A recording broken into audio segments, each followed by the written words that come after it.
Nearly every spiritual aspirant trips up over this one at some point. You know, everyone who's trying to become more conscious hits a bit of a hurdle when trying to work this one out.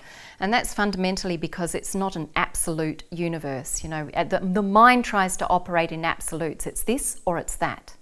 So when we consider that actually life has it all in control, are you actually outside of life that has it all in control? No, but are you actually the one singularly that is directing your experience? Hell no.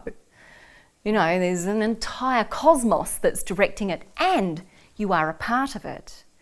So what happens is when we first of all open ourselves to reawaken to the truth that we are an instrument of the cosmos and that actually the cosmos is creating with and through us, we then recognize that we are also an instrument of that, but we are not the director of it.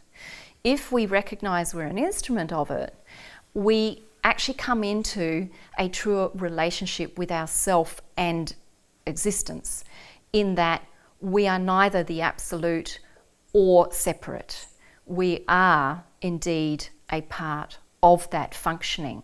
So sure, the little self, the little me, is not actually the director, but actually indeed is an instrument. And that's why it appears that we have free will, because free will is an appearing state of our perception which generates our own responses within that whole.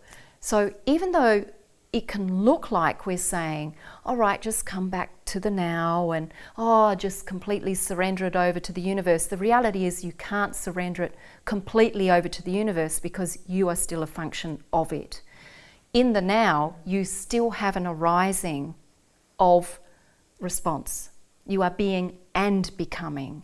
In the now, you still have an arising of vision. You still have an arising of energy that moves you in a certain way. You actually can't stop that. What you can do is be in greater authenticity with it. What you can do is experience that in a way that it is no longer polluted, disturbed, or disrupted by imposed conditions. So by being present, we actually have a clear state of conscious response and therefore response ability. That is where self-responsibility truly arises from, and self-empowerment. It is neither egotistically driven and controlling, nor is it abdicating the truth of our own part in this play of consciousness and creation. Which makes so much sense, because the abdication of it puts us back into duality, doesn't it? Absolutely. Yep.